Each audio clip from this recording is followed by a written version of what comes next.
Guys, Akil Stokes here. Welcome back to another episode of the Trading Coach Podcast. First and foremost, a very happy New Year's to you. Happy 2021. I know for some of you guys, you're looking forward to a fresh start after the year that was, and hopefully this podcast gets you off on the right track. Now, full disclosure, I am recording this a little bit early. It's actually early December, but you guys know that I put out 3 episodes a week. So I do a lot of planning. I don't do a lot of planning. I do a lot of scheduling in advance. But I wanted this particular episode to be the first one that you heard in 2021 because I think it is it could be a very dangerous time for many of you. Now, we all go into the new year fired up. We have all these new goals, these dreams, these desires. We're motivated, we're determined. We spent the last couple of days of December writing down, I'm going to do this list, and we have these resolutions, and we get off to typically most people get off to a hot start, and then they slowly fade. And this goes for everything. Trust me, right? One of the biggest things is that people want to get in shape, probably a little bit different this year, but I used to work at a gym, and I remember the first 2 weeks of the New Year's, we'd be flooded. And then it would slowly trickle off. And by the time February was here, right, less than 30 days later, it was back to normal. And you see a lot of people do that in trading as well, right? Trading is very similar, where it's like, okay, I had a rough year last year. I did some dumb stuff. I didn't know what I'm doing, but this year is going to be different. I listened to these YouTube videos. I read these books. January 1st, this is going to be my year. I'm going to get off to a hot start. I'm going to do everything I'm supposed to do. I'm going to wake up at the right time. I'm going to get a routine, write a ritual and follow it. And I'm going to be this professional trader that's going to make all this money in the market. And they get off to maybe a hot start the first couple trading sessions, and then what do you think happens, right? They go back to doing the same things they did before, and I don't want you guys to do that.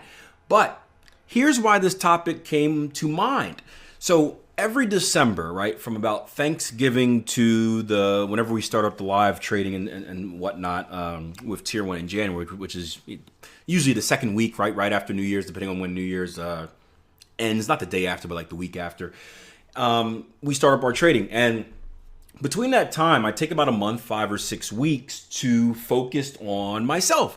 You can imagine that during the year, I'm working with countless traders all of the time, helping them progress upon their path to becoming consistently profitable traders. And the sacrifice in that is my own trading. Right now, I'm not getting worse. I wouldn't say that, but I'm definitely not necessarily getting better at the same pace that I would if I, had more time to dedicate to myself. So I try to do that. That's important to me. And each year I do something different, whether it's read some books, whether it's, I always do a review, but whether it's test a new strategy, this or that.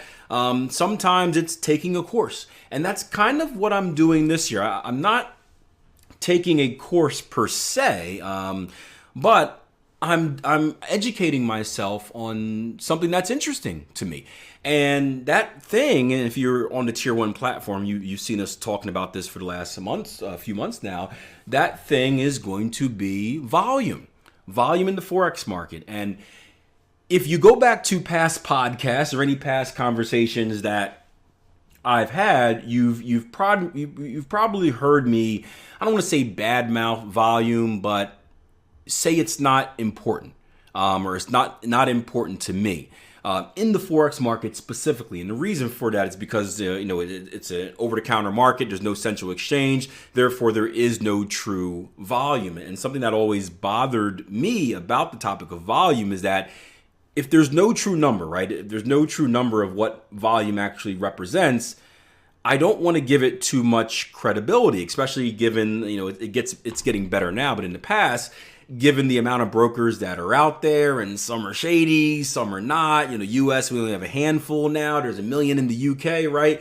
There's a lot of information that is missing out there. And at the point of my trading, when I was just I was learning to become a trader, it was just something that I shied away from because I'd rather not put myself in the position where I'm looking to use something that I don't actually trust, right? One of the things about trading is we always encourage people to trade something that meets your philosophy, right? What is your philosophy on the market? Is Fibonacci important? Is structure important? Is with trend important? Is against trend important, right?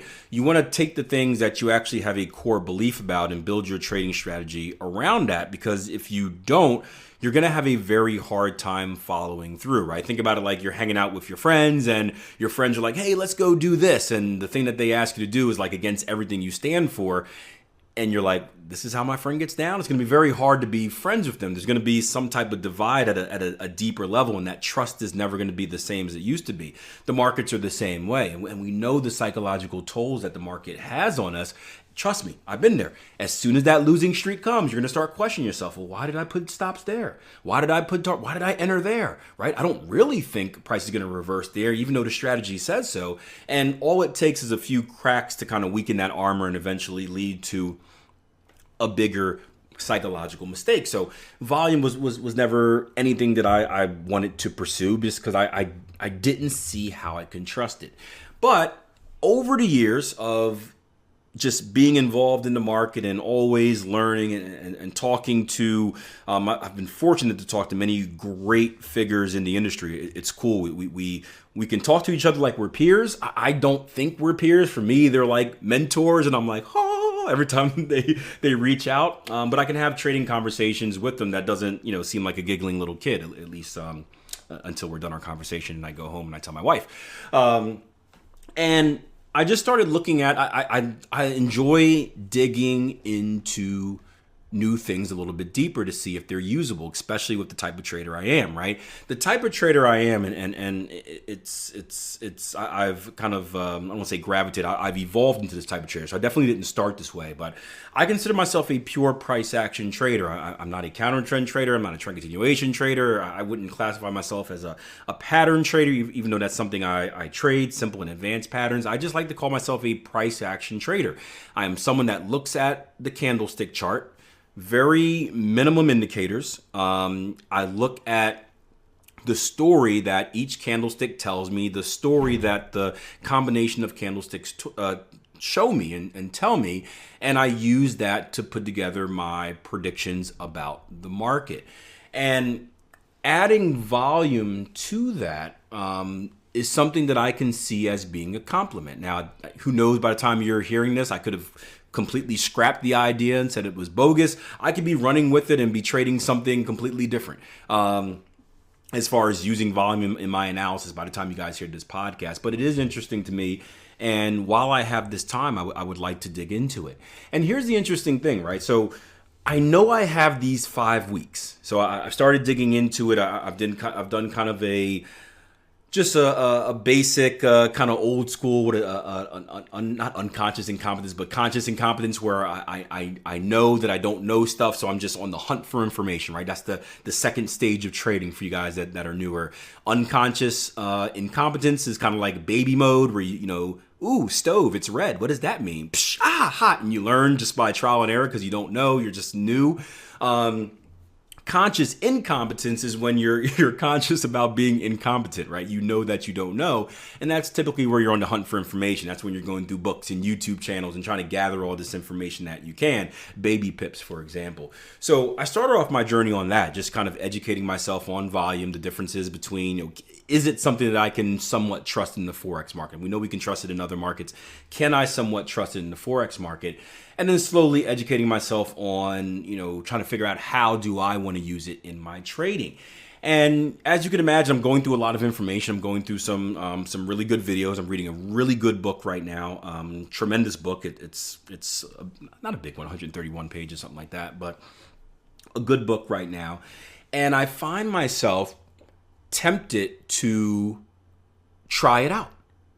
Right, I'm getting ahead of myself. I see it, and I'm supposed to be doing this. I'm supposed to be reading the book, just taking in information, not applying it, not coming up with strategies, nothing like that, just pure learning. But I find myself reading this book, and then all of a sudden having an idea, and then going over to a chart and trying this idea, and before you know it, it's like an hour later, and I'm running through all these trades, and I've sort of forgotten what I've learned, and that is a cardinal sin. I don't want to say I don't have regrets in my trading journey, because My flaws have allowed me to create such a podcast where I can help you guys and help the many traders that I work with.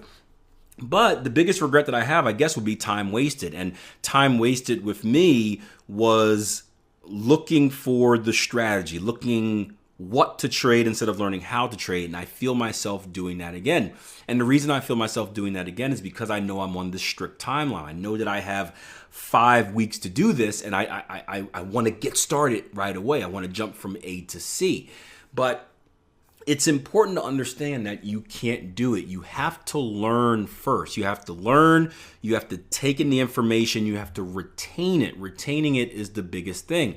Because if you just read and you know, even if you're reading, but your brain is working on doing something else, you're reading it, you're hearing it if you're on an audiobook, but you're not retaining it, and basically it is a waste of time. And again, another warning with this being the beginning of the year, make sure you don't do that. Right? When you're setting your goals about, you know, when you want to learn how to trade and when you want to start trading live and all that fun stuff, I don't necessarily think, I think there should be a goal. There has to be a goal because, you know, that's going to, you know, there's got to be a light at the end of the tunnel where you have to do something by. If not, you can kick the can forever. But you need to have a loose goal. And one of the biggest mistakes that I see traders make is pushed or put that deadline too close, right? We typically hold some type of 4-day workshop every January, right? So you can imagine that we get a lot of new traders. They're excited for the trading year. Excuse me. Usually it's at the end of January. So they've gotten through that point where they're all excited. They tried something new. It still fails because they haven't done the core things in the background. And now they're kind of desperate. And boom, here we are saying, hey, we're going to teach you how to trade. Come to this 4-day workshop and learn some stuff. And we get a handful of them that sign up for our educational programs, right? And we typically have, you know, we have a month-to-month subscription where you can sign up a month at a time, or you can commit to either a half year, a semi, or a full year. And we look at the stats each year because we pay attention to who our traders are and who's, you know, we know the successful ones. And overwhelmingly, the traders that commit to the annual have much more success than those who do the month to month. Now, why do you think that is? It's because they have more money, Akil, so it takes them longer to go broke. Maybe. No, it's because they've given themselves time. Typically, the people that sign up for the month to month, right? And not everyone, but typically, their goal is, okay, I'm going to take this $200 or whatever it is we charge. I don't even know, whatever. We'll take this $200. I probably should know what we charge. I'm a horrible business person. That's bad. I'm going to take this $200. I'm going to get on the platform for a month. I'm going to go through all, 1, 2, 3, 4, 5, 6, 7, like 8 courses, right? In a month. And then I'll know everything I need to do to be a consistently profitable trader. And I'll go out there and I'll double my money and make all that fun stuff. Now, we just talked about retaining information. We talked about practicing. If you listen to past podcasts, we talked about the process of learning how to trade, how it's a long process, even stuff like breaking bad habits and installing new habits, right? That 45 to 90 day window, stuff like that. There's no possible way you can learn in a month.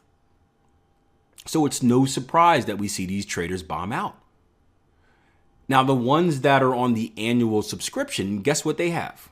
They've got time. There's no pressure. There's no pressure kind of like me where I want to learn this stuff in 5 weeks before I lose the time availability to kind of focus on myself, right? Or like the people that sign up for a 1-month subscription where it's like I got to learn it all in a month before my subscription ends, right? Because I lose access, right?